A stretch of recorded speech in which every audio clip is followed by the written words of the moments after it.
Durante la cena con mi hijo, recibí un mensaje de texto. Levántate y vete. No le digas nada a tu hijo. Lo que descubrí después me dejó helada. Mi nombre es Carmen, tengo 68 años, y esa noche de viernes pensé que estaba teniendo una cena normal con mi hijo Alejandro y mi nuera Mónica en su casa de la Colonia del Valle. Llevaba mi postre favorito para los nietos, flan napolitano casero, el mismo que había preparado para Alejandro desde que era pequeño. Estábamos sentados alrededor de la mesa de comedor que yo les había regalado cuando se casaron hace 15 años. Los niños, Sebastián de 12 años y Sofía de 9, me contaban sobre sus clases de natación mientras yo les servía más flan. Mónica parecía nerviosa esa noche, revisando constantemente su teléfono, pero pensé que era por el trabajo en la agencia de publicidad. Alejandro me estaba contando sobre un proyecto nuevo en su empresa constructora cuando mi celular vibró sobre la mesa. Era un mensaje de un número desconocido. Levántate y vete. No le digas nada a tu hijo. Si quieres saber la verdad sobre lo que están planeando para ti, sal de la casa y espérame en el café La Parroquia de la esquina. Tienes 10 minutos. Mi sangre se heló. ¿Quién me estaba escribiendo? ¿Qué verdad? ¿Qué estaban planeando para mí? Miré alrededor de la mesa. Alejandro seguía hablando animadamente sobre su trabajo. Los niños reían jugando con las cucharas del flan. Y Mónica me estaba observando con una expresión extraña en los ojos, como si estuviera esperando algo. «Abuelita, ¿estás bien?», preguntó Sebastián. «Te ves pálida». «Sí, mi amor», mentí, guardando rápidamente el teléfono en mi bolsa. «Solo me mareé un poquito. Creo que necesito tomar aire fresco». «¿Quieres que te lleve a casa, mamá?», preguntó Alejandro, empezando a levantarse. No, respondí rápidamente, recordando las palabras del mensaje. «Es solo un mareo. Voy a caminar un poquito por la cuadra para que me dé el aire. En 10 minutos regreso». Mónica se tensó visiblemente cuando dije eso. «¿Estás segura, suegrita?», me preguntó con voz forzada. «Mejor quédate aquí. Te traigo un té de manzanilla». Pero yo ya estaba poniéndome mi rebozo azul, el que uso para las ocasiones especiales. «No te preocupes, Mónica. Conozco esta colonia como la palma de mi mano. Vengo caminando aquí desde que ustedes se casaron. Salí de esa casa con el corazón latiendo tan fuerte que pensé que se me iba a salir del pecho. El café La Parroquia estaba a solo una cuadra, pero esa caminata se sintió como la más larga de mi vida.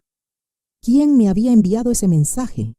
¿Por qué tenía que salir sin decirle nada a Alejandro? ¿Qué verdad era tan terrible que no podía escucharla frente a mi propio hijo? Cuando llegué al café, una mujer de aproximadamente 40 años se levantó de una mesa del rincón y me hizo señas. Era morena, elegante, con un vestido negro y expresión muy seria. «¿Señora Carmen?», me preguntó cuando me acerqué. «Sí, soy yo. ¿Usted me mandó el mensaje?». «Sí, mi nombre es Lucia y trabajo en el despacho de abogados donde su nuera Mónica ha estado yendo las últimas semanas». Mi mundo comenzó a tambalearse. «Siéntese, por favor», me dijo Lucía, señalando la silla frente a ella. «Lo que tengo que decirle va a cambiar su vida para siempre. Sigue mi historia hasta el final y comenta la ciudad desde donde me estás viendo para saber qué tan lejos ha llegado mi relato». Lo que esa mujer me reveló esa noche sobre la conspiración que mi propia familia estaba planeando contra mí fue algo que jamás imaginé que pudiera pasar. Me senté frente a Lucía con las manos temblando. El café estaba casi vacío a esa hora de la noche. Solo quedábamos nosotras y una pareja joven en la mesa del fondo. La música de mariachi sonaba bajito desde las bocinas, pero yo apenas podía escuchar nada que no fuera el latido de mi propio corazón. «Señora Carmen», comenzó Lucía con voz suave pero seria, «antes de contarle lo que sé, necesito que me cuente sobre su situación familiar. ¿Vive usted sola?». «Sí», respondí todavía confundida. «Desde que murió mi esposo Roberto hace 5 años, vivo en mi casa de la colonia Roma Norte, la que compramos cuando Alejandro tenía 10 años. Roberto había sido el amor de mi vida durante 42 años de matrimonio. trabajaba como contador en una empresa de textiles y yo me dedicaba al hogar después de que nació Alejandro.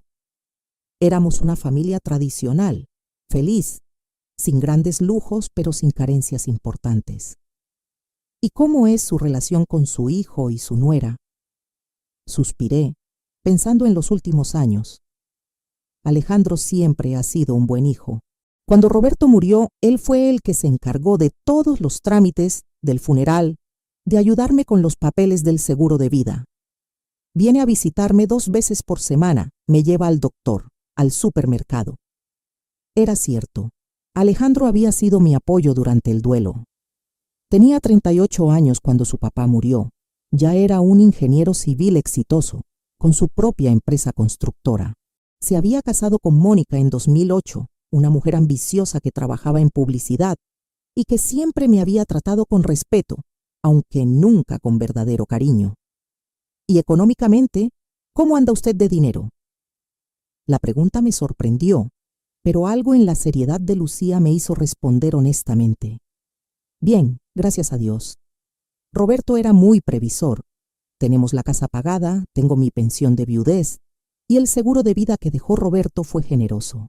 También tenemos algunos ahorros y unas propiedades que compramos cuando el negocio de construcción de Alejandro estaba comenzando.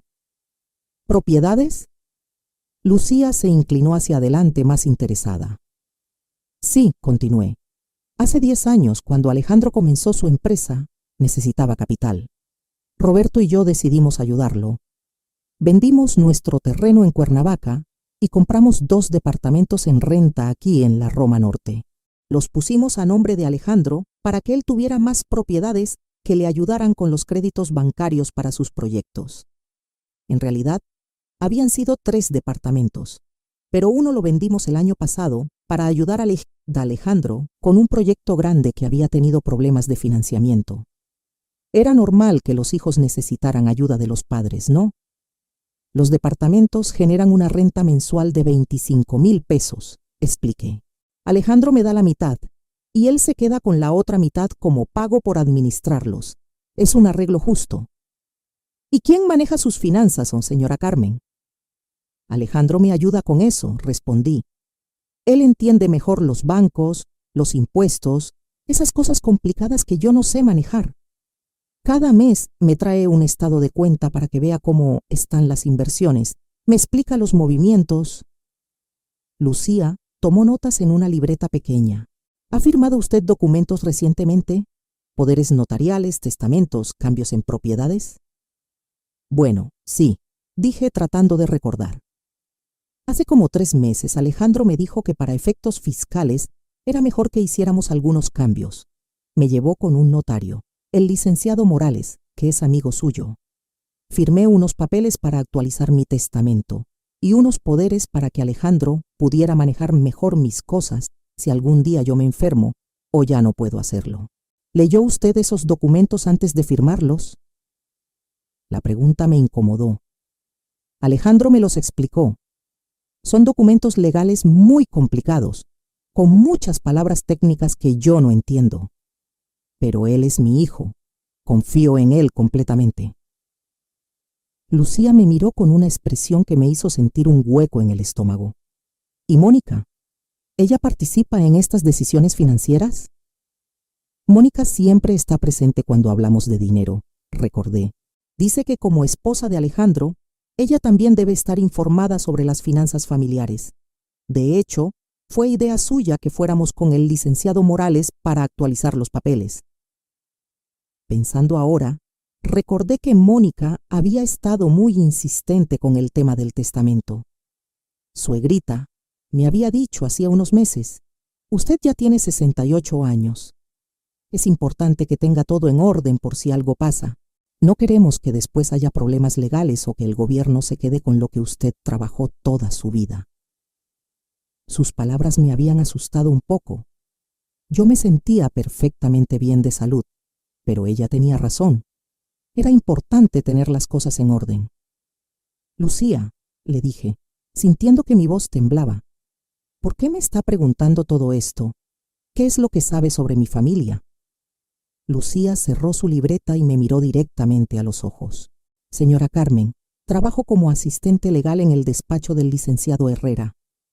Hace 2 semanas, el licenciado Morales, el notario que usted mencionó, llamó a nuestro despacho pidiendo asesoría sobre un caso complejo. Mi respiración se aceleró. Su nuera Mónica contrató nuestros servicios por separado, sin que su esposo lo supiera. Quería saber sobre procedimientos legales para declarar incapacidad mental en personas mayores. El mundo comenzó a girar a mi alrededor. ¿Incapacidad mental?, susurré. Mónica nos dijo que tenía una suegra de 68 años que estaba comenzando a mostrar signos de demencia senil, que se le olvidaban las cosas, que repetía las mismas historias, que a veces se confundía con las fechas y los nombres. Pero yo no, comencé a protestar. Yo sé que usted no tiene ningún problema mental, señora Carmen. Por eso decidí contactarla. Durante las citas que tuvo Mónica en nuestro despacho, mencionó cosas que me hicieron sospechar. Lucía sacó otra libreta de su bolsa. Mónica nos preguntó específicamente sobre los plazos legales. ¿Cuánto tiempo tardaba el proceso? ¿Qué tipo de evidencia médica necesitaba? ¿Qué pasaba con las propiedades una vez que se declaraba la incapacidad? No entiendo, balbuceé. ¿Por qué Mónica estaría preguntando eso? Porque según ella, una vez que usted fuera declarada incapaz, su hijo tendría que hacerse cargo completamente de sus bienes, y ella, como esposa, tendría derecho a participar en las decisiones sobre esas propiedades.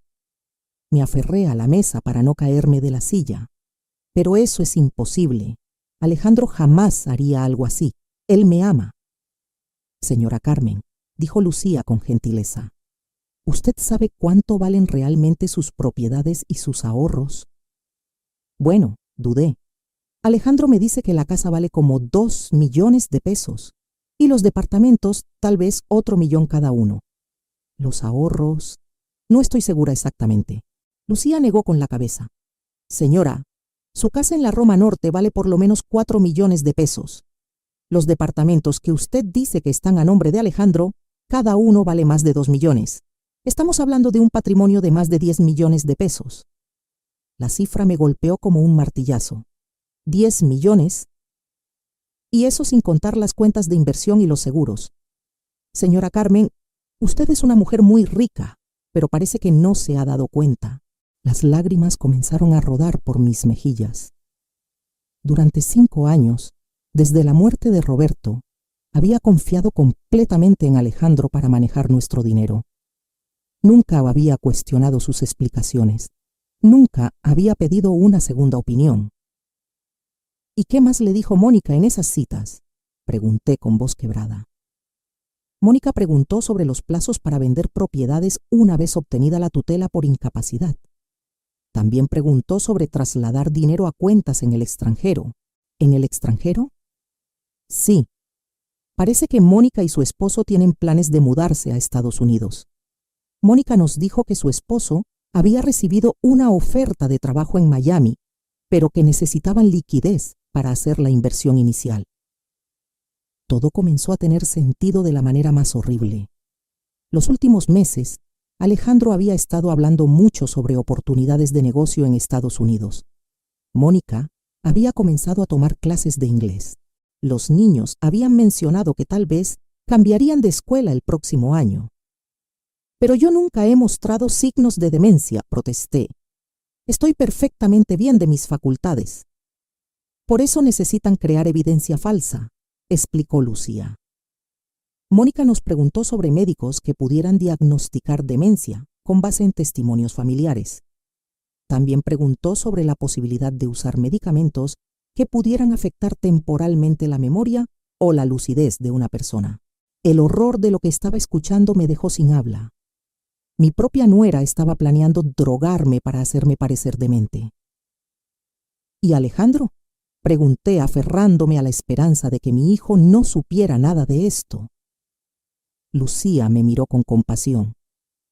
Señora Carmen, el licenciado Morales llamó a nuestro despacho porque Alejandro también lo está presionando. Quiere acelerar los trámites para que usted firme más documentos. El notario comenzó a sospechar porque los cambios que están pidiendo son muy drásticos y muy rápidos. ¿Qué tipo de cambios? Quieren que usted firme una donación de todas sus propiedades a nombre de Alejandro y que lo nombre como su único heredero universal, excluyendo a cualquier otro familiar que pudiera tener derechos. Pensé en mi hermana Rosa, que vive en Puebla, en mis sobrinos, en todos los familiares que Roberto y yo habíamos querido incluir en nuestro testamento original. ¿Cuándo quieren que firme esos papeles?, pregunté con terror. Según lo que escuché, van a llevarla al notario la próxima semana. Me quedé en silencio, procesando toda esta información.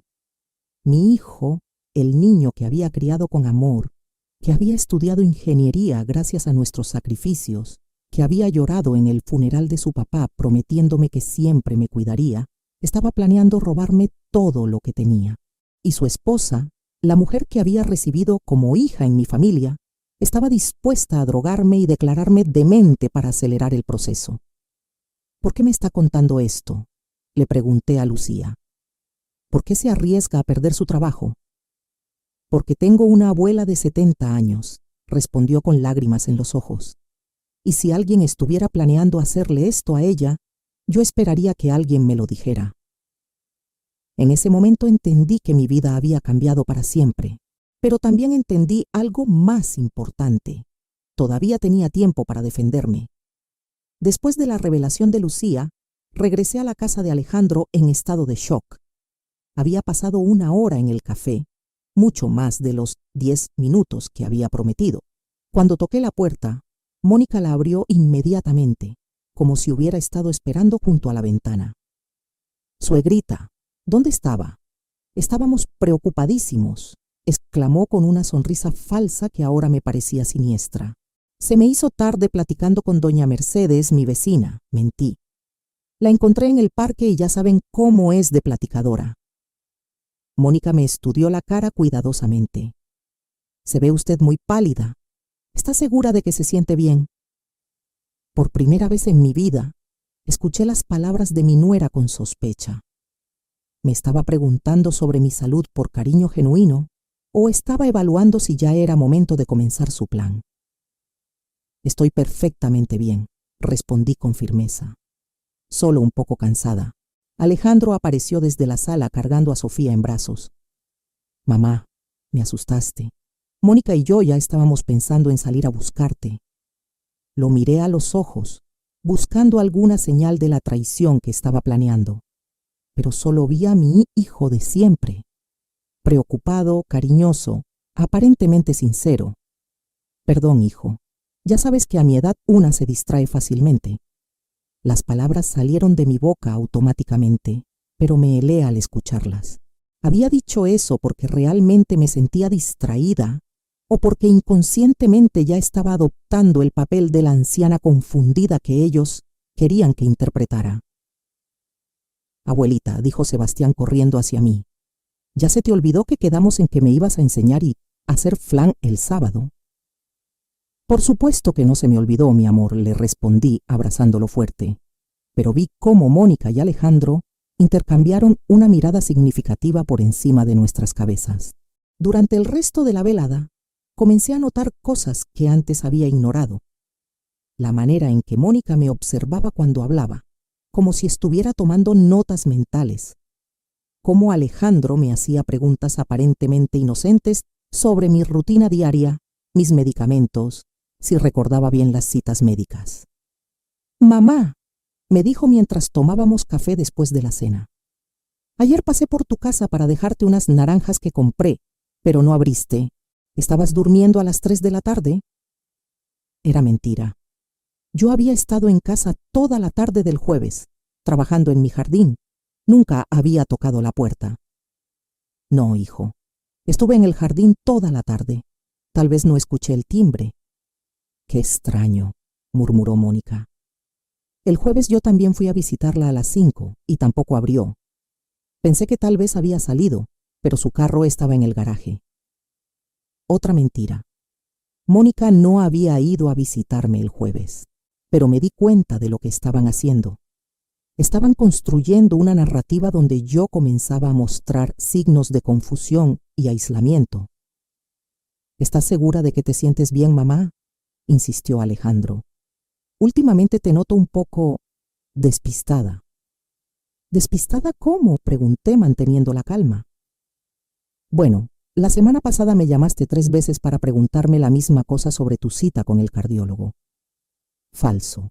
Yo había llamado una sola vez para confirmar la hora, porque el doctor había cambiado su horario. Y hace 2 semanas, añadió Mónica, cuando fuimos al supermercado, se le olvidó dónde había estacionado el carro. Mentira descarada.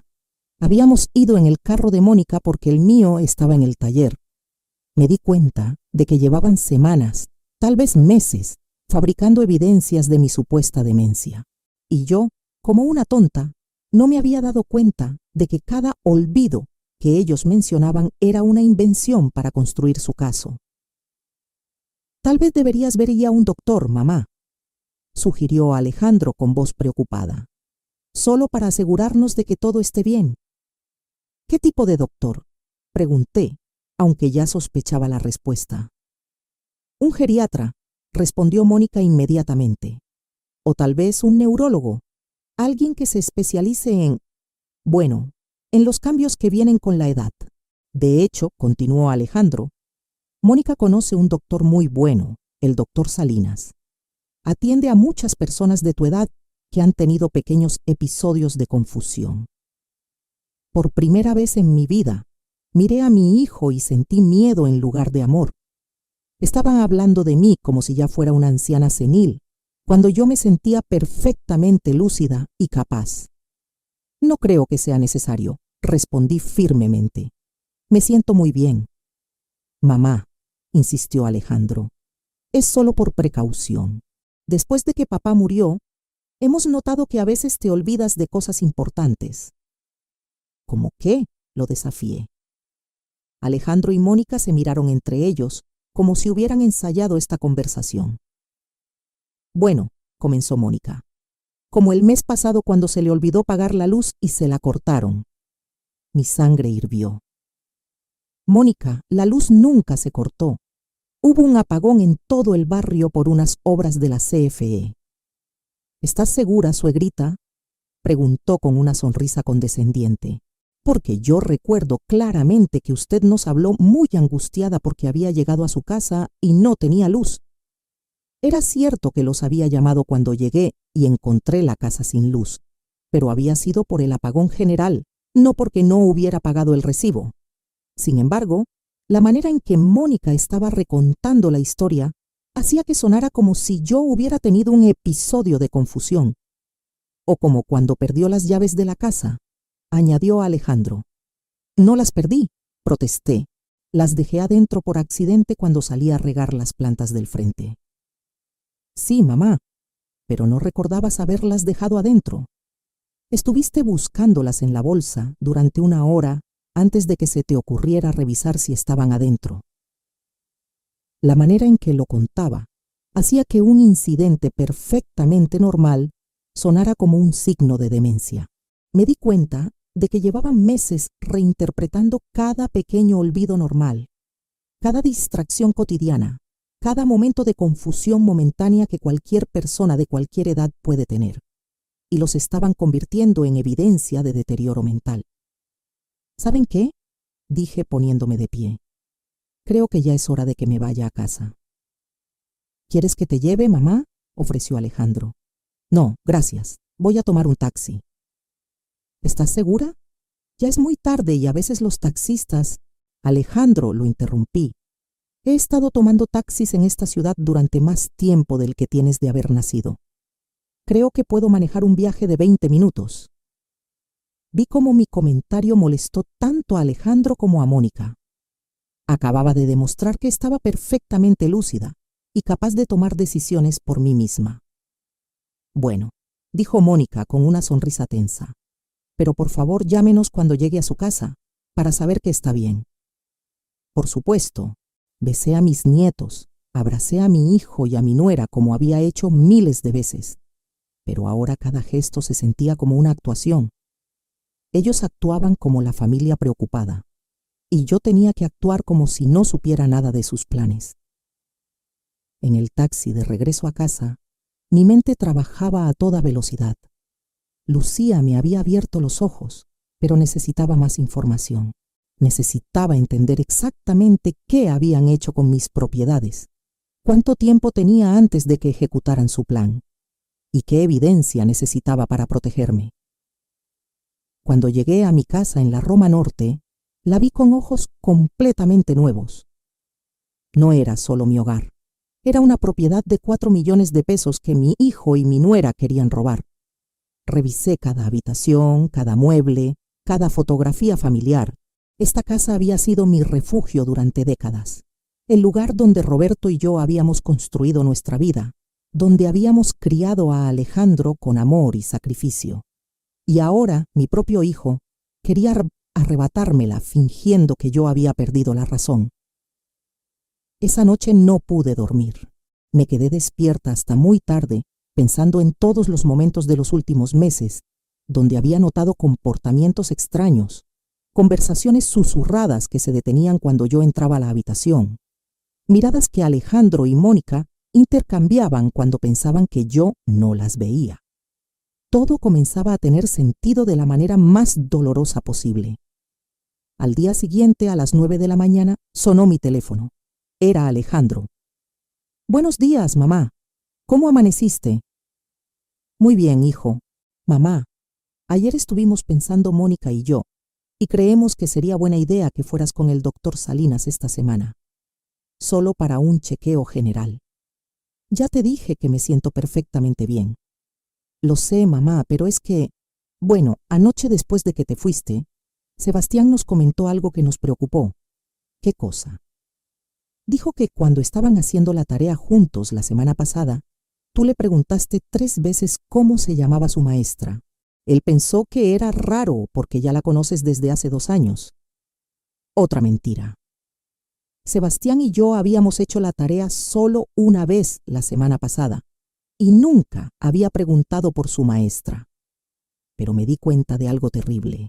Estaban usando a mis propios nietos para construir evidencia falsa contra mí. Estaban poniendo palabras en la boca de Sebastián para justificar su diagnóstico fabricado. «Alejandro», le dije con voz firme, «no voy a ir con ningún doctor hasta que tú y yo tengamos una conversación muy seria sobre mis finanzas». Hubo un silencio del otro lado de la línea. «¿Tus finanzas? ¿Por qué quieres hablar de eso, mamá?» «Porque quiero entender exactamente cuánto dinero tengo, dónde está invertido y cuáles son mis opciones». «Mamá, ya hemos hablado de eso muchas veces, ¿no recuerdas?» Ahí estaba otra vez, cuestionando mi memoria. «Recuerdo perfectamente nuestras conversaciones», le respondí.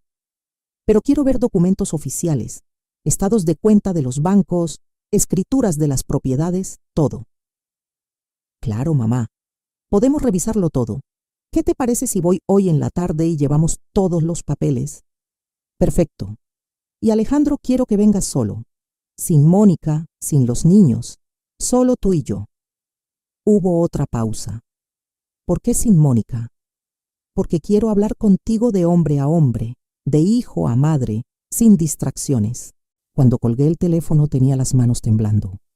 Pero no era de miedo, era de rabia. Durante 5 años había confiado ciegamente en mi hijo, y él había usado esa confianza para planear mi destrucción. Pero tenía una ventaja que ellos no sabían. Ahora conocía su plan. Y estaba a punto de demostrarles que la anciana confundida que creían estar manipulando era mucho más inteligente de lo que imaginaban. Esa tarde, mientras esperaba que Alejandro llegara con los documentos, hice algo que no había hecho en 5 años. Revisé a fondo todos mis papeles personales. Durante décadas había confiado en Roberto para manejar nuestras finanzas y después de su muerte, había transferido esa confianza a Alejandro sin cuestionamientos. Pero ahora, sentada en mi escritorio con los documentos esparcidos frente a mí, comencé a ver discrepancias que antes había ignorado. Encontré el testamento original que Roberto y yo habíamos hecho en 2015, 3 años antes de su muerte. En ese documento, yo heredaba todo automáticamente, y después de mi muerte, los bienes se repartían entre Alejandro, mi hermana Rosa y mis 2 sobrinos de Puebla. También había un fideicomiso para la educación de Sebastián y Sofía. Pero el testamento que había firmado hace 3 meses con el licenciado Morales era completamente diferente. En la nueva versión, Alejandro era mi único heredero universal, y no había ninguna mención de Rosa ni de mis sobrinos. Cuando Alejandro llegó esa tarde, traía una carpeta gruesa y una expresión preocupada. «Mamá», me dijo dándome un beso en la mejilla, «me da mucha pena que tengas que preocuparte por estas cosas. Yo pensé que estaba manejando todo de la mejor manera para que tú no tuvieras estrés». «Siéntate, hijo», le dije señalando la silla frente a mi escritorio. «Quiero que me expliques algunas cosas». Abrió la carpeta y comenzó a sacar documentos. «Mira, mamá, aquí tienes los estados de cuenta de tus 3 cuentas bancarias. Esta es la cuenta de cheques donde depositan tu pensión. Esta es la cuenta de ahorros y esta es la cuenta de inversiones». Revisé los números. La cuenta de cheques tenía 45,000 pesos. La de ahorros tenía 80,000 y la de inversiones mostraba 200,000. ¿Solo 325,000 pesos?, pregunté. ¿Eso es todo lo que tengo? Bueno, mamá, también están las propiedades, pero recuerda que los departamentos están generando gastos. Los impuestos, el mantenimiento, las reparaciones. A veces incluso perdemos dinero con ellos. ¿Cuánto valen los departamentos exactamente? Según el último avalúo, cada uno vale como 1,200,000 pesos. ¿Y esta casa? Esta casa vale como 2,500,000. Los números no cuadraban con lo que Lucía me había dicho. Según ella, solo mi casa valía 4 millones. Alejandro, le dije calmadamente, quiero una segunda opinión sobre los valores de las propiedades. Se tensó visiblemente. ¿Una segunda opinión? ¿Por qué? El avalúo lo hizo una empresa muy confiable. Porque quiero estar segura, es mi dinero, ¿no? Por supuesto, mamá. Es solo que... Bueno, los avalúos cuestan dinero. Y si ya tenemos uno reciente, no me importa lo que cueste.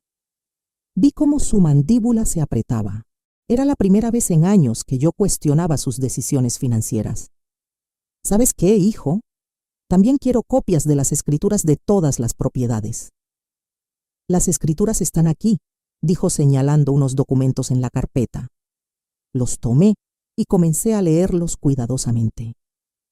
Era la primera vez en años que realmente leía un documento legal en lugar de simplemente firmarlo. Lo que descubrí me heló la sangre. Los departamentos ya no estaban a nombre de Alejandro para facilitar los créditos bancarios como él me había dicho. Estaban a nombre de una empresa llamada Constructora Familiar S.A.D.C.V. ¿Qué es Constructora Familiar?, pregunté. Es mi empresa, mamá. ¿No te acuerdas?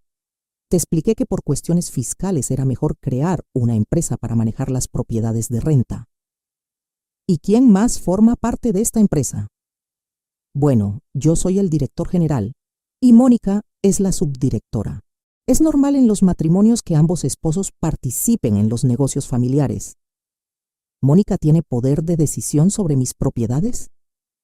Solo en caso de que a mí me pase algo, respondió rápidamente. Es una medida de seguridad. Continué revisando los documentos. Encontré algo que me hizo sentir náuseas. Un contrato de administración donde yo le daba poder a Alejandro para vender, hipotecar o transferir cualquiera de mis propiedades sin mi consentimiento explícito. ¿Cuándo firmé esto?, pregunté mostrándole el documento. Hace como 6 meses cuando fuimos con el licenciado Morales. ¿No recuerdas? Te expliqué que era para agilizar los trámites en caso de emergencia. ¿Qué tipo de emergencia requeriría que vendieras mis propiedades sin preguntarme? Bueno, mamá, dijo con voz paciente, como si le estuviera hablando a una niña. Imagínate que te enfermas gravemente o que tienes un accidente y no puedes tomar decisiones. Si necesitáramos dinero urgente para tu tratamiento médico, este poder me permitiría vender una propiedad rápidamente. Sonaba razonable, pero después de lo que Lucía me había contado, todo sonaba siniestro. ¿Y este otro documento?, pregunté señalando un papel que no reconocía. Es una actualización de tu testamento. Simplificamos las cosas para evitar problemas legales después. ¿Qué le pasó a la parte donde Rosa y mis sobrinos heredaban algo? Alejandro suspiró como si fuera una pregunta muy complicada. Mamá, tú y yo hablamos sobre esto. Rosa tiene su propia familia y sus propios bienes, y tus sobrinos viven en Estados Unidos ahora. Tienen buena posición económica. Decidimos que era mejor concentrar la herencia en la línea directa. ¿Yo decidí eso o tú lo decidiste? Mamá, dijo con un tono que comenzaba a sonar molesto. ¿Por qué estás cuestionando todo esto? Durante 5 años he manejado tus finanzas sin problemas. Tu dinero ha crecido, tus propiedades se mantienen, tienes ingresos mensuales. ¿Cuál es el problema? El problema, le dije mirándolo directamente a los ojos, es que acabo de descubrir que mi dinero no ha crecido. Mis propiedades están subvaluadas y mis ingresos mensuales son mucho menores de lo que deberían ser. Se quedó callado por primera vez en toda la conversación. ¿Quién te dijo eso?, preguntó finalmente. Nadie me lo dijo. Yo misma estoy llegando a esas conclusiones. Mamá, dijo levantándose de la silla, creo que estás confundida. Tal vez deberías descansar un poco. Podemos continuar esta conversación mañana cuando estés más calmada. No estoy confundida, Alejandro. Y no necesito descansar, necesito respuestas. ¿Sabes qué?, dijo comenzando a recoger los documentos. Voy a pedirle al contador que prepare un reporte completo para ti. Números detallados, comparativos de mercado, todo. Así podrás ver que todo está en orden. No, le dije firmemente, poniendo mi mano sobre los papeles. Estos documentos se quedan aquí. Son míos. Mamá, necesito las copias originales para nada.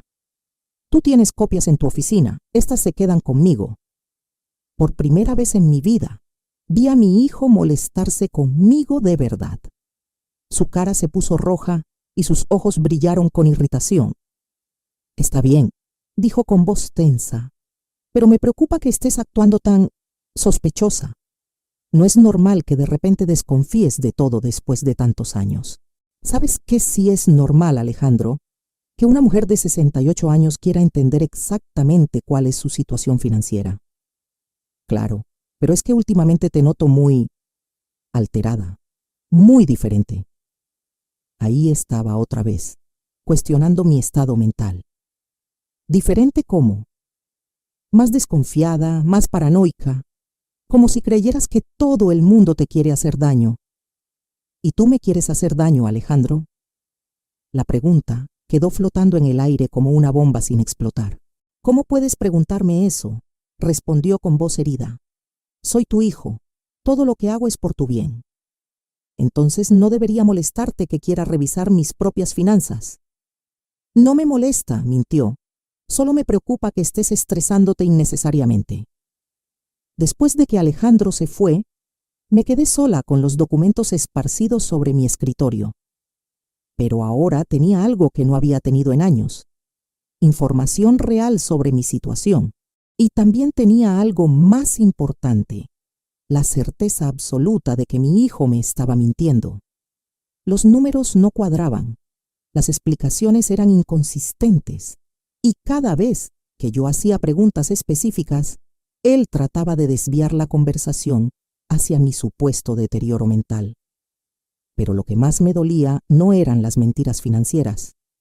Era darme cuenta de que mi propio hijo, el niño que había criado con amor incondicional, me veía como un obstáculo que había que remover para obtener mi dinero. Esa noche tomé una decisión que cambiaría todo. No iba a ser la víctima vulnerable que ellos esperaban. Iba a usar cada día de lucidez que me quedara para proteger lo que era mío y para descubrir hasta dónde llegaba su traición. Al día siguiente iba a comenzar mi propia investigación. Y cuando tuviera todas las pruebas que necesitaba, Alejandro y Mónica iban a descubrir que habían subestimado completamente a la mujer que creían poder engañar tan fácilmente. Por primera vez en meses, me fui a dormir sintiéndome poderosa en lugar de vulnerable. No sabía exactamente qué iba a hacer, pero sabía que no me iban a robar sin pelear. Al día siguiente llamé a Lucía al despacho de abogados. Necesitaba ayuda profesional, pero tenía que ser muy cuidadosa de no levantar sospechas. Lucía, le dije cuando contestó, necesito que me ayudes con algo, pero nadie puede saber que estamos en contacto. Por supuesto, señora Carmen, ¿qué necesita? Quiero que me recomiendes un valuador independiente para mis propiedades y también necesito el nombre de un contador que pueda revisar mis finanzas sin que mi hijo se entere. Puedo ayudarla con ambas cosas, pero señora Carmen, ¿va a confrontar a su hijo directamente? Todavía no. Primero necesito tener todas las pruebas. Si ellos sospechan que yo sé algo, pueden acelerar su plan. Tiene razón, le mando por mensaje los contactos que necesita. Esa misma mañana contraté al ingeniero Torres para que evaluara mi casa y al contador Jiménez para que revisara mis cuentas bancarias. Les pedí absoluta discreción y les pagué en efectivo para que no hubiera rastro de transferencias bancarias. Durante los siguientes días, actué como la abuela de siempre. Fui a visitar a Sebastián y Sofía, les llevé comida casera, les ayudé con la tarea. Pero ahora cada conversación con Alejandro y Mónica era como caminar sobre hielo delgado. «Suegrita», me dijo Mónica el miércoles mientras tomábamos café.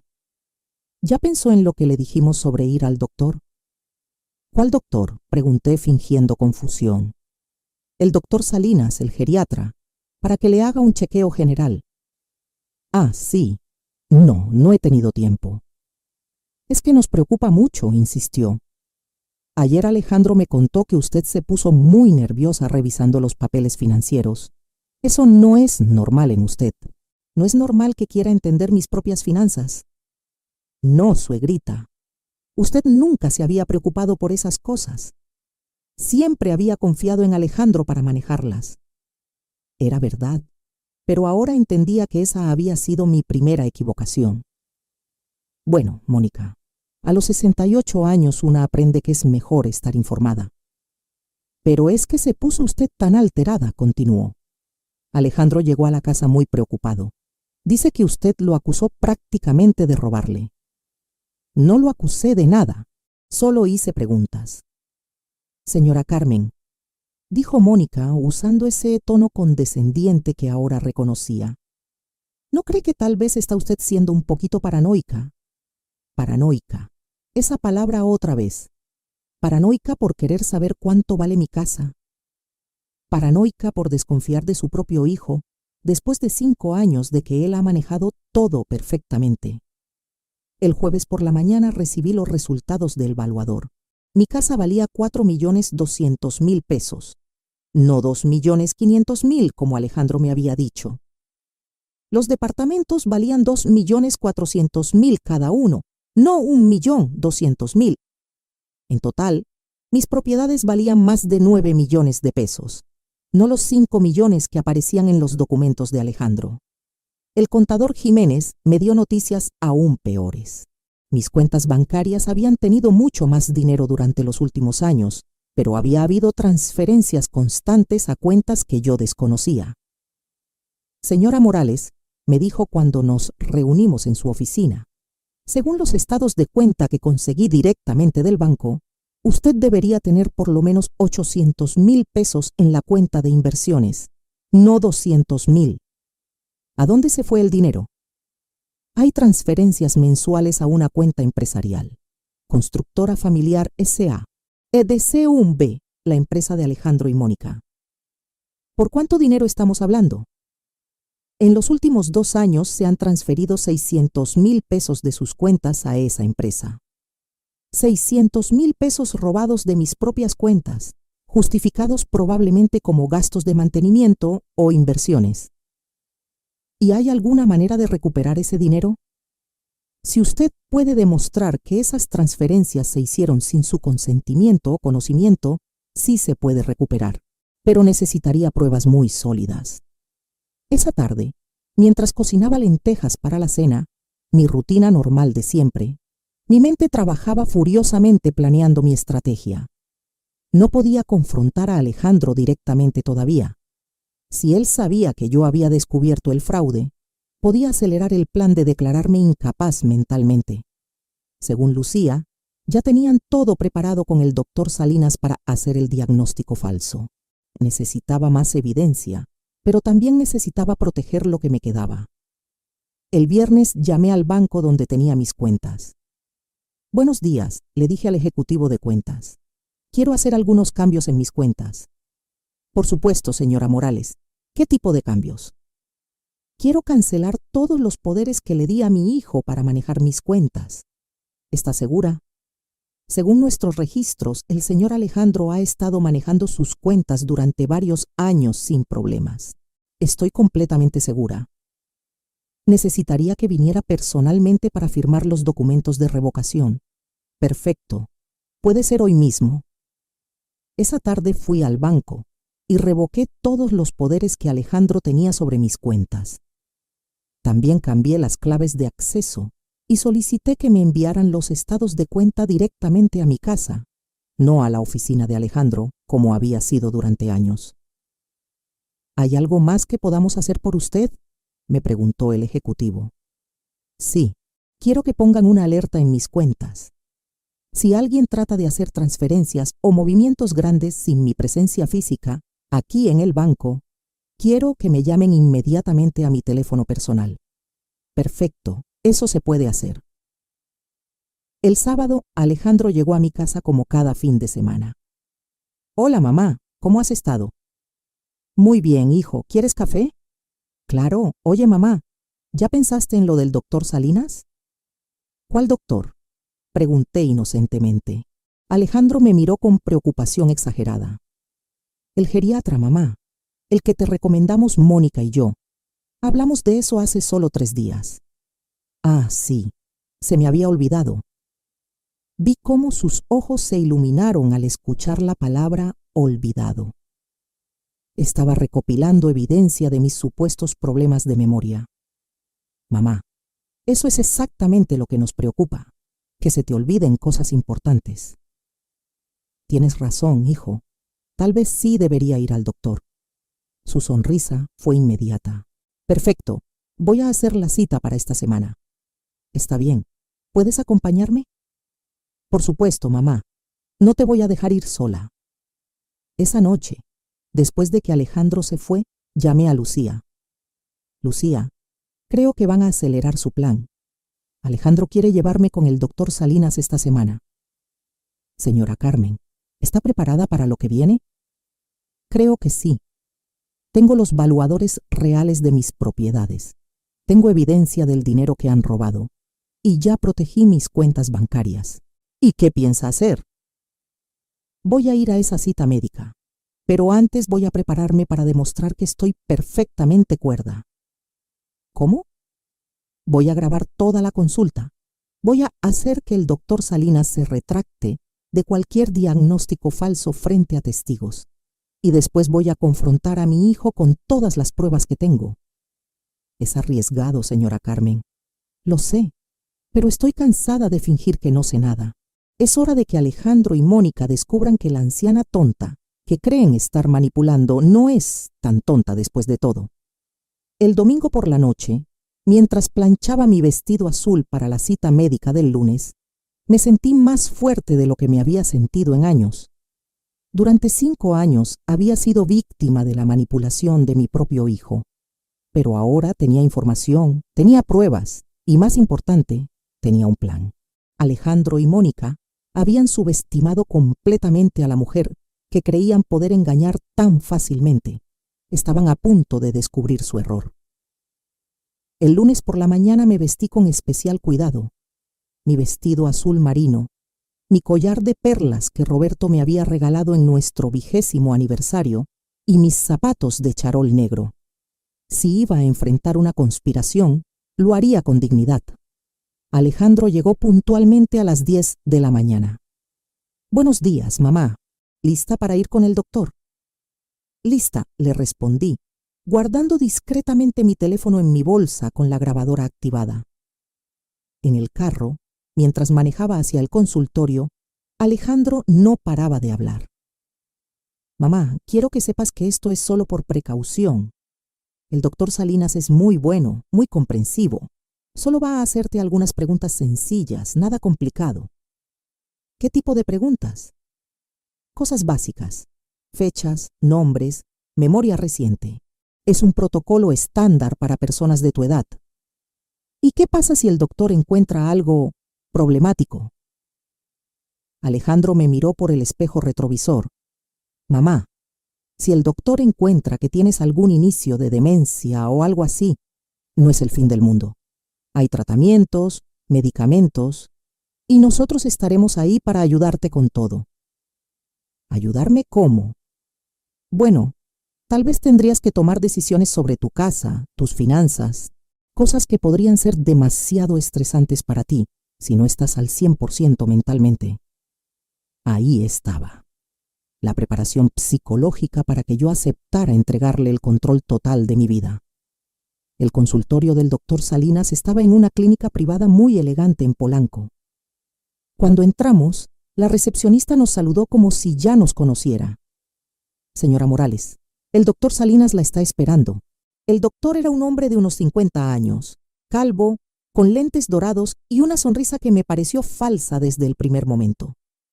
Señora Carmen, me dijo estrechándome la mano, es un placer conocerla. Su hijo me ha contado mucho sobre usted. ¿Ah, sí? ¿Qué le ha contado? El doctor miró a Alejandro, como buscando permiso para hablar. Me ha contado que ha estado preocupado por algunos cambios en su memoria y su comportamiento. Doctor, intervino Alejandro. Como le expliqué por teléfono, mi mamá últimamente se olvida de cosas importantes. Repite las mismas preguntas. A veces se confunde con las fechas. Entiendo, dijo el doctor tomando notas. ¿Y cuándo comenzaron estos episodios? Hace como 6 meses, mintió Alejandro. Al principio pensamos que era estrés por la muerte de mi papá, que fue hace 5 años, pero últimamente ha empeorado.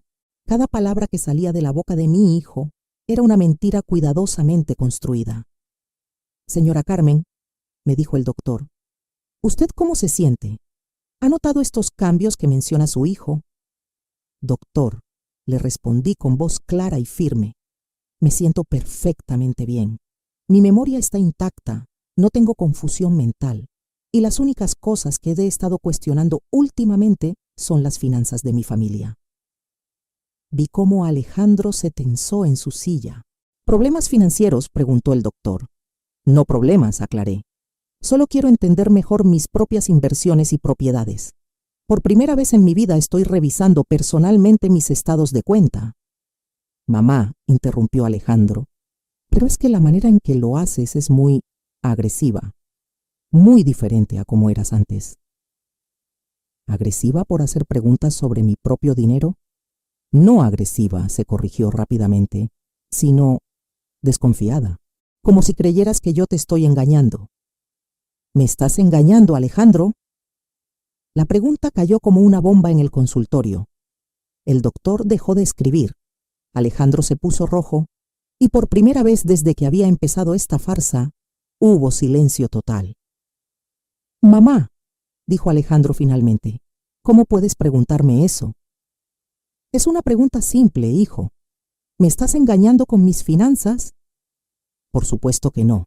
Entonces no te molestará que te diga que mandé evaluar mi casa independientemente y que vale 4.200.000 pesos, no 2.500.000 como tú me dijiste. El color se le fue de la cara completamente. ¿Tú mandaste evaluar la casa? Sí, y también los departamentos. Cada uno vale 2.400.000, no 1.200.000. El doctor Salinas nos miraba alternadamente, claramente confundido por el rumbo que había tomado la consulta. Señora Carmen, intervino, estas discrepancias son las que la tienen preocupada. Doctor, estas no son discrepancias, son mentiras. Mi hijo me ha estado mintiendo sobre el valor de mis propiedades durante años. Mamá, dijo Alejandro con voz desesperada, los avalúos pueden variar mucho dependiendo de quién los haga. ¿Y qué me dices de los 600.000 pesos que han desaparecido de mis cuentas bancarias? El silencio ahora era ensordecedor. ¿600,000 pesos? Preguntó el doctor. Sí, doctor. Durante los últimos 2 años, mi hijo ha transferido 600,000 pesos de mis cuentas personales a su empresa, sin mi conocimiento explícito. Alejandro estaba sudando visiblemente. Mamá, ese dinero se usó para mantenimiento de las propiedades, para 600,000 pesos de mantenimiento en 2 años, para 2 departamentos. Señora Carmen, dijo el doctor Salinas claramente incómodo, creo que estos asuntos familiares están fuera del alcance de una consulta médica. Tiene razón, doctor, pero lo que sí está dentro de su alcance es evaluar si estoy mentalmente capacitada para manejar mis propias finanzas. Me puse de pie y saqué mi teléfono. Doctor, tengo aquí una grabación de una conversación que tuve con una abogada la semana pasada, donde se mencionan procedimientos para declarar incapacidad mental en personas mayores. ¿Le gustaría escucharla? El doctor Salinas se puso pálido. Señora Carmen, yo no sé de qué está hablando. ¿No? ¿No recibió una llamada de mi nuera Mónica preguntando sobre diagnósticos de demencia basados en testimonios familiares? Yo no puedo discutir otros casos. Por supuesto que no puede, porque sería poco ético diagnosticar a alguien con demencia sin una evaluación médica real, solo basándose en lo que dicen los familiares interesados en su dinero. Alejandro se levantó bruscamente. Mamá, creo que deberíamos irnos. Estás muy alterada. No me voy a ningún lado, le dije con firmeza.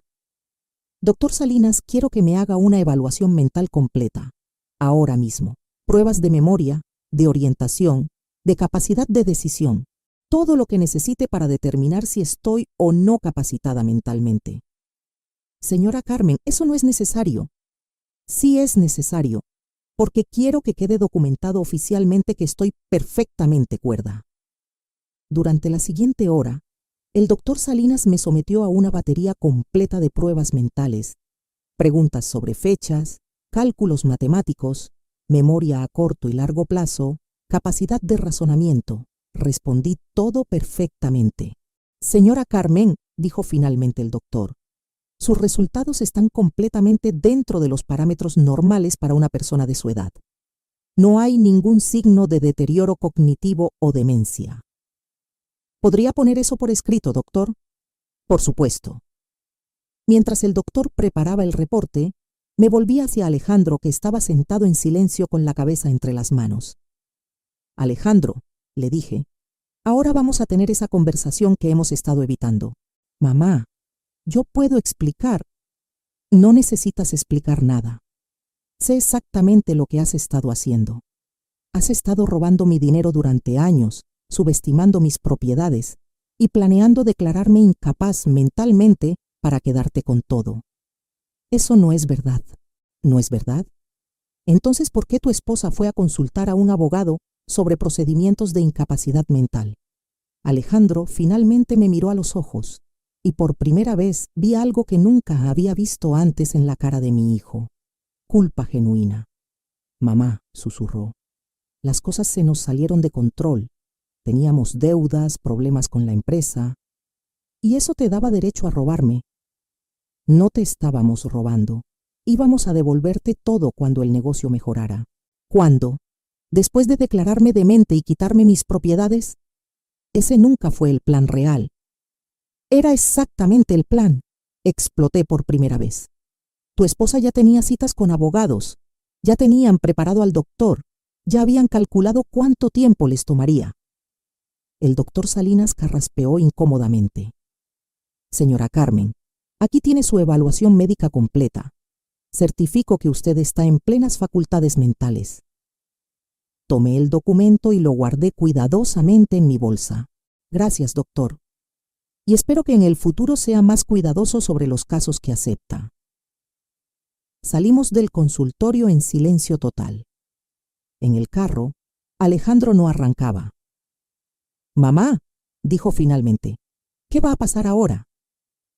Ahora vamos a ir a tu casa, le respondí, y vamos a tener una conversación familiar completa, con Mónica presente. Mamá, Mónica no sabe nada de... Alejandro, lo interrumpí. No me mientas más. Ya sé todo, todo. El viaje a su casa fue el más largo de mi vida, pero por primera vez en meses no era yo la que tenía miedo. Era mi turno de ser la que tenía el control. Cuando llegamos a casa de Alejandro, Mónica estaba en la cocina preparando la comida. Se veía relajada, confiada, como si todo estuviera saliendo según sus planes. «Suegrita, ¿cómo le fue con el doctor?», preguntó con una sonrisa dulce que ahora me daba náuseas. «Muy bien, Mónica. El doctor me dio un certificado médico confirmando que estoy en perfectas facultades mentales». La sonrisa se le borró de la cara inmediatamente. Miró a Alejandro buscando una explicación, pero él tenía la vista fija en el suelo. ¿Un certificado? ¿Por qué necesitaría un certificado? Para demostrar que estoy perfectamente cuerda cuando los demande por fraude. Mónica se puso pálida como la pared. ¿Demandar? ¿De qué está hablando? Me senté en la sala y saqué todos los documentos de mi bolsa. Los avalúos reales de las propiedades, los estados de cuenta del banco, el reporte del contador y el certificado médico. «Siéntense los dos», les ordené. «Es hora de que sepan exactamente lo que sé». Durante los siguientes 30 minutos les mostré cada evidencia, cada discrepancia, cada mentira que habían construido durante años. 600,000 pesos robados de mis cuentas, comencé. 4 millones de pesos de diferencia en el valor real de mis propiedades. Una empresa creada para manejar mis bienes sin mi consentimiento informado. «Suegrita», interrumpió Mónica con voz temblorosa, «debe haber un error». «El único error fue confiar en ustedes», le respondí. «Mónica, tengo grabaciones de tu abogada contando sobre tus consultas para declararme incapaz mentalmente. Tengo evidencia de que planeas mudarte a Estados Unidos con mi dinero». «¿Grabaciones?», susurró. «Sí, y también tengo testigos de que buscaste médicos dispuestos a diagnosticar demencia sin evaluaciones reales». Alejandro finalmente habló. «Mamá, todo esto comenzó porque teníamos problemas económicos graves. La empresa estaba quebrando, debíamos dinero a los bancos. ¿Y eso les daba derecho a robarme?». «No te estábamos robando», insistió Mónica. «Solo tomamos prestado dinero que de todas formas iba a ser de Alejandro cuando yo muriera», completé la frase, «o cuando me declararan demente». «Nunca quisimos lastimarte, mamá», dijo Alejandro con lágrimas en los ojos. «Solo necesitábamos tiempo para arreglar nuestros problemas. Tiempo que pensaban ganar haciéndome pasar por loca». En ese momento llegaron Sebastián y Sofía de la escuela. Corrieron hacia mí como siempre. «Abuelita, ¿por qué están todos tan serios?», preguntó Sebastián. Miré a mis nietos y sentí que el corazón se me partía. Ellos no tenían culpa de nada, pero iban a sufrir las consecuencias de las acciones de sus padres. «Niños», les dije, «necesitan ir a su cuarto a hacer la tarea. Los adultos necesitamos terminar de hablar». Después de que los niños se fueron, continué con mi revelación. Esta mañana, antes de ir al médico, fui al banco y revoqué todos los poderes que Alejandro tenía sobre mis cuentas. También contraté a un abogado especialista en fraude financiero. «¿Un abogado?», preguntó Mónica con terror. «Sí, el licenciado Herrera. Me dijo que con las evidencias que tengo, puedo no solo recuperar todo el dinero robado, sino también demandarlos penalmente por fraude y abuso de confianza». «Mamá, por favor», suplicó Alejandro. «Somos familia».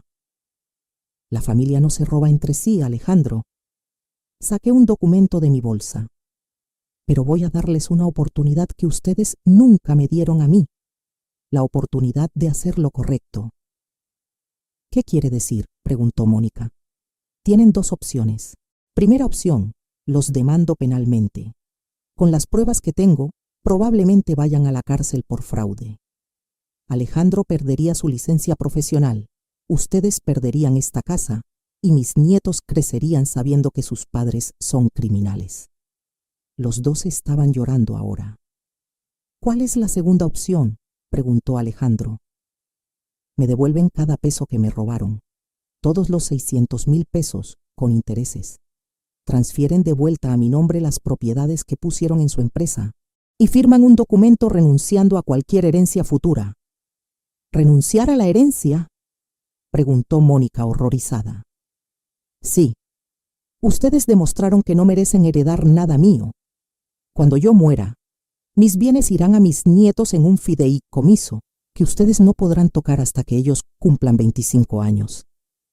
Pero mamá, protestó Alejandro, ¿cómo vamos a pagar 600,000 pesos? No tenemos ese dinero. Ese es su problema. Pueden vender esta casa, pueden pedir préstamos, pueden trabajar doble turno, pero me van a pagar cada centavo. ¿Y si no podemos?, preguntó Mónica. Entonces los demando y van a la cárcel. Les di 3 días para decidir. Durante esos 3 días no supe nada de ellos, pero el viernes por la tarde, Alejandro apareció en mi casa con documentos en la mano. Mamá, me dijo con voz derrotada, aceptamos tus términos. ¿Todos? Todos. Vamos a vender nuestra casa para pagarte. Ya hablamos con un agente inmobiliario. ¿Y Mónica está de acuerdo? Mónica se va a ir con su hermana a Mérida por un tiempo. Necesita procesar todo esto. Era la primera buena noticia que había recibido en meses. ¿Y los niños? Van a quedarse conmigo. No quiero separarlos de su escuela, de sus amigos. Alejandro, le dije, quiero que entiendas algo muy claramente. Si alguna vez, de cualquier manera, tratas de manipular o engañar a tus hijos como me hiciste a mí, no habrá segunda oportunidad. ¿Entendido, mamá? 6 meses después, mi vida había cambiado completamente. Recuperé todo mi dinero, más los intereses correspondientes. Alejandro vendió su casa y se mudó a un departamento más pequeño con los niños. Mónica efectivamente se fue a Mérida y nunca regresó. Sebastián y Sofía vienen a visitarme todos los fines de semana. Al principio estaban confundidos por la separación de sus padres, pero con el tiempo comenzaron a entender que su abuela había tenido que defenderse de algo muy malo. Abuelita, me dijo Sebastián hace unas semanas, mi papá dice que usted es la mujer más inteligente que conoce. ¿Eso dice? Sí. Dice que él cometió un error muy grande, pero que usted le enseñó que los errores tienen consecuencias. Alejandro y yo estamos reconstruyendo nuestra relación lentamente. Ya no es la relación ciega de confianza que teníamos antes, pero tal vez eso esté bien. Ahora es una relación basada en respeto mutuo y honestidad. Él viene a visitarme una vez por semana y siempre trae todos los documentos financieros que maneja para mí. Todo transparente, todo explicado al detalle. ¿Me perdonas, mamá?, me preguntó el mes pasado. Te perdono, le respondí, pero nunca voy a olvidar lo que pasó. Y espero que tú tampoco lo olvides. Con el dinero recuperado decidí hacer algunos cambios en mi vida. Contraté a un administrador financiero independiente para manejar mis inversiones. También actualicé mi testamento con un abogado diferente, estableciendo el fideicomiso para mis nietos como había prometido. Pero lo más importante fue lo que hice conmigo misma. A los 68 años aprendí la lección más valiosa de mi vida. Nunca es demasiado tarde para defenderte. Nunca eres demasiado viejo para ser inteligente. Y la confianza ciega, incluso en la familia, puede ser peligrosa. Me inscribí en clases de computación para aprender a manejar mis finanzas digitalmente. También tomé un curso de finanzas personales para entender mejor las inversiones y los valores inmobiliarios. Cada mañana me despierto en mi casa de la Roma Norte, preparo mi café, leo los periódicos y reviso mis estados de cuenta bancarios. Ya no dependo de nadie más para entender mi propia situación financiera. Los martes por la tarde voy a un grupo de apoyo para personas mayores que han sido víctimas de abuso financiero familiar. Descubrí que mi caso no es único. Hay muchas mujeres de mi edad que han pasado por situaciones similares. La diferencia, les digo a las otras mujeres del grupo, es que yo tuve suerte de descubrir la verdad a tiempo. También me hice voluntaria en un centro de asesoría legal gratuita, ayudando a otras personas mayores a entender sus derechos y protegerse del abuso financiero. Lucía, la abogada que me alertó sobre la conspiración, se ha vuelto una buena amiga. Cenamos juntas una vez al mes y ella me ayuda a estar al día con las leyes que protegen a las personas de mi edad. Señora Carmen, me dijo hace poco, usted se salvó porque tuvo el valor de luchar. Muchas personas en su situación simplemente se resignan. Es que yo tenía algo por lo que luchar, le respondí.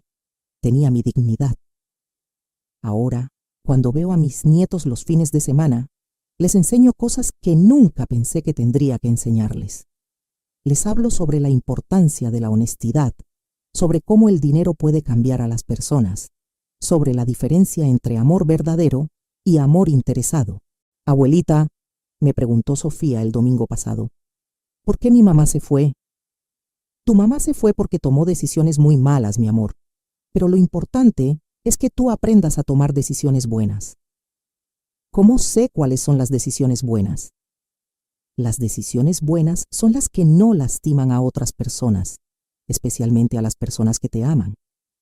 Esta experiencia me enseñó que el amor familiar verdadero no es ciego. Es amor con límites, con respeto y con honestidad. Durante años confundí el amor incondicional con la confianza incondicional, y esa confusión casi me cuesta todo lo que tenía. Ahora tengo 69 años y me siento más fuerte y más inteligente que nunca. Mis propiedades están protegidas, mis finanzas están en orden y mi futuro está asegurado no por la generosidad de otros, sino por mi propia determinación de defender lo que es mío. ¿Qué harías tú si descubrieras que tu propia familia está conspirando contra ti? ¿Has pasado por algo similar? Comenta abajo y cuéntame tu historia.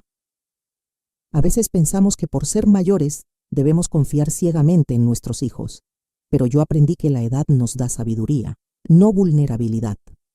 La familia que realmente te ama no necesita robarte para demostrar su cariño. El amor verdadero respeta tu dignidad, tu inteligencia y tus derechos, sin importar cuántos años tengas. A los 69 años, finalmente aprendí a amarme a mí misma lo suficiente para defenderme. Y esa fue la lección más valiosa de toda mi vida.